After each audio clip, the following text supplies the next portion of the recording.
morning, afternoon, evening, wherever you are, and welcome to Global Atheist News Roundup, dateline 9th of March 2025. Yes, we're a day late. It was my daughter's birthday. That took precedence. This week's headlines. Shocking London attack. Man stabbed for burning a Quran.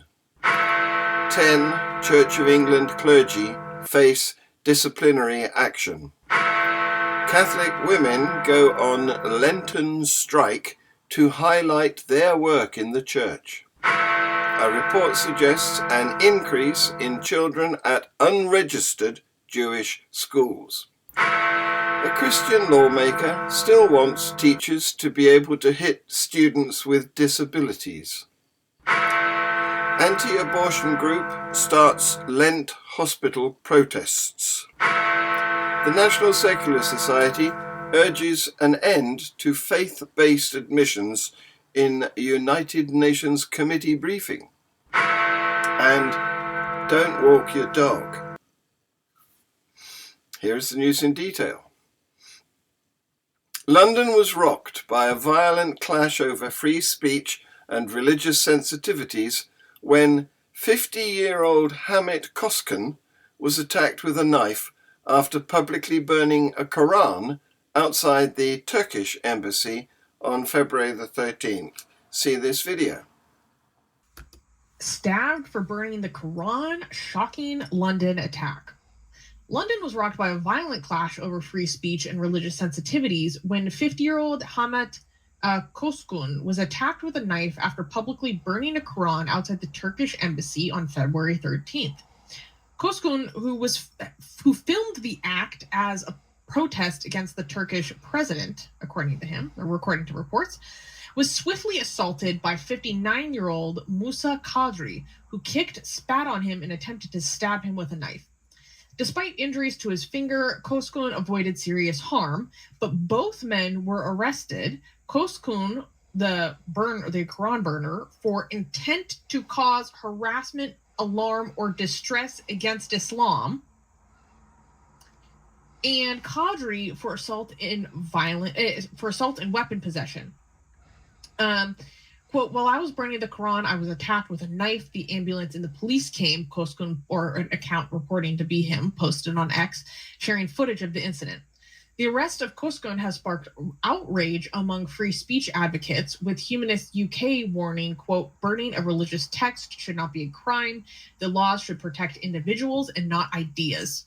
As debates reignite over blasphemy laws in the UK, the case has become a significant flashpoint in the ongoing battle between free expression and religious respect. The Church of England says it is initiating disciplinary proceedings against 10 members of the clergy following a review of evidence in the report into the prolific abuser John Smythe. Among those facing action are former Archbishop of Canterbury George Carey and Rev Andrew Corns, who was due to be on the committee picking the next Archbishop of Canterbury. Smythe, who died in 2018, used horrific violence to attack boys at his Winchester home in the 1970s and 1980s, the Makin review into his abuse found. Justin Welby, who stepped down as Archbishop of Canterbury earlier this year because of the scandal, is among several senior figures not facing action because of insufficient evidence for disciplinary proceedings.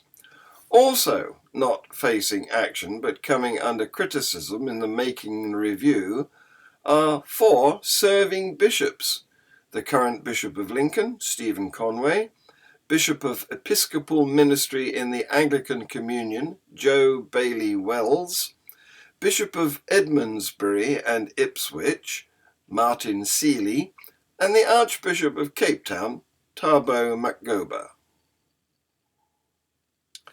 The Synod on Synodality disappointed many women's hopes that it would recognise women's essential role in the Church. A woman's strike, they hope, will make their point.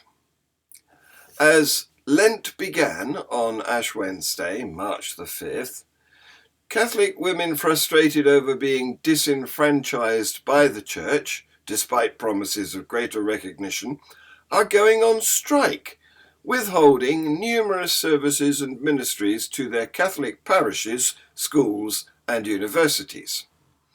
Organised by the Women's Ordination Conference, a 50-year-old group based in Rome that advocates for women to be made priests, bishops, and deacons, the Catholic women's strike is planned to go through Easter, April 20th. It also includes a day of action on March the 9th, where women are invited to protest and advocate for greater inclusion and influence in the Church. We're calling the women of Catholic Church to join together in striking from sexism by withholding labour, time, and financial resources from the Church during Lent, said Kate McKelvey, Executive Director of the Women's Ordination Conference. According to church data, women perform the vast majority of the work in churches and dioceses and make up 80% of lay ecclesial ministers. An increasing number of children in Charedi, ultra-Orthodox Jewish communities, are being sent to unregistered faith schools, a new report suggests. A study into the enrollment of children from Jewish communities at Jewish faith schools has said that, for the first time since 1995, the number of children attending registered Jewish schools decreased in 2023-24.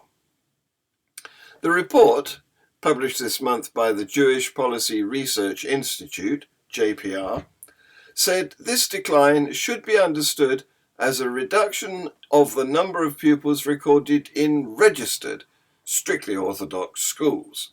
It suggests these children may instead be attending unregistered schools.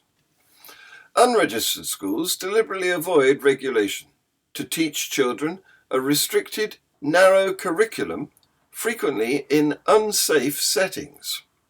Many operate in some insular religious communities which want to restrict children's knowledge of broader society and secular subjects. It's illegal to operate an unregistered school.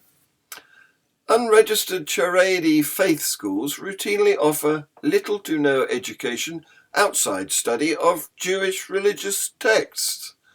Many children in unregistered Charedi schools are taught only in Yiddish and are left unable to speak, read, or write in English. Acts of physical abuse through the use of corporal punishment have also been documented at some of these schools.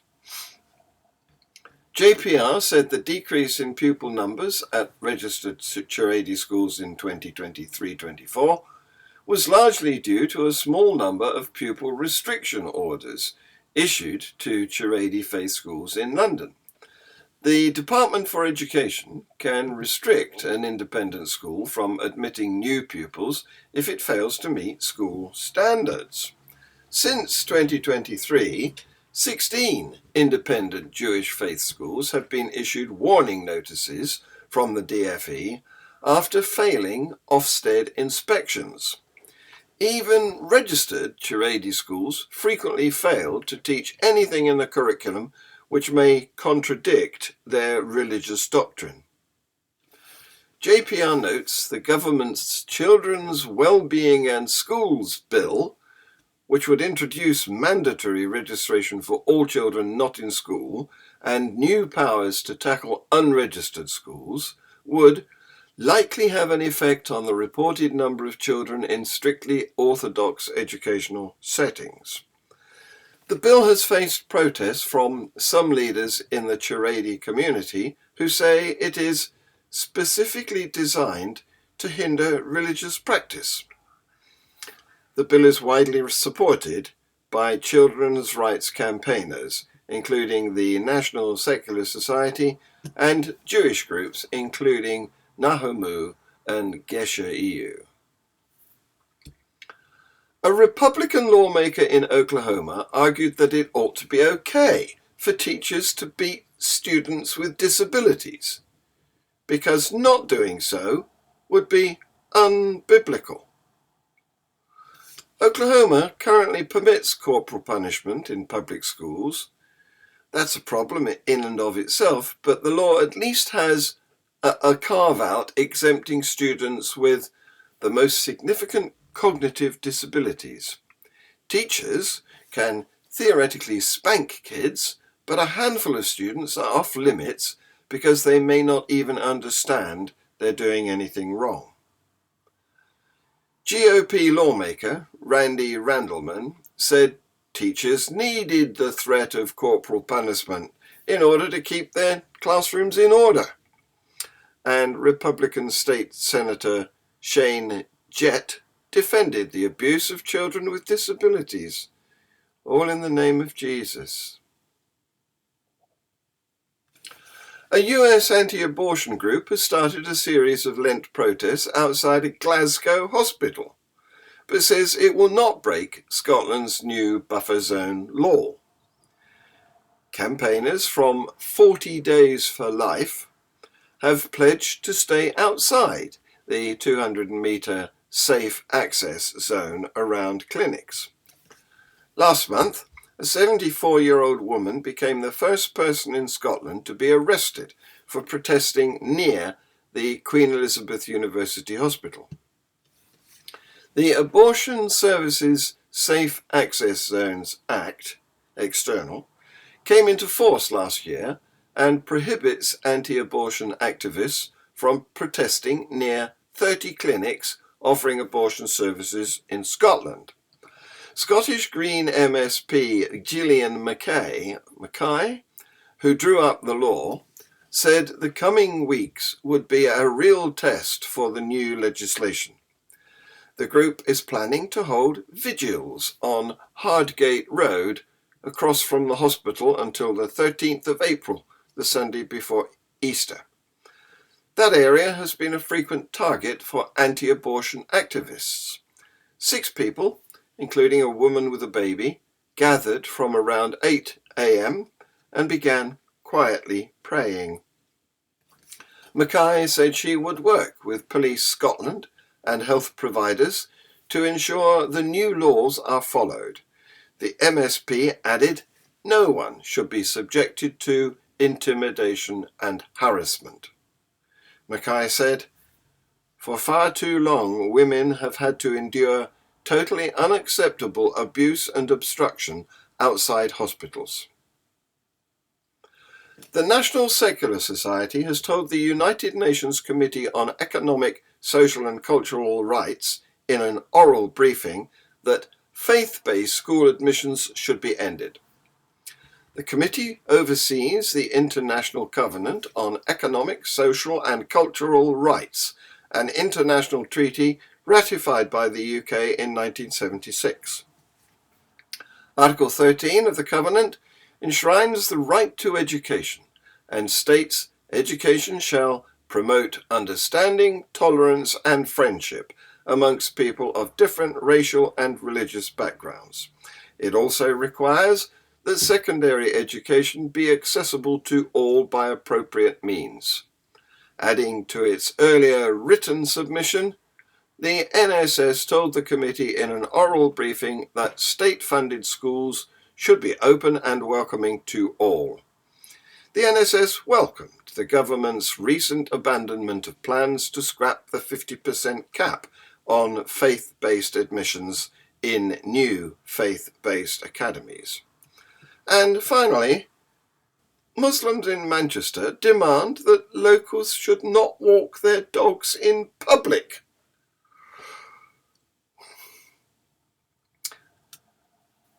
Being a day late, we held a wonderful free thought hour with Michael Bradley last night. You can see it on our channel. Do watch it, it's a good one. This has been Global Atheist News.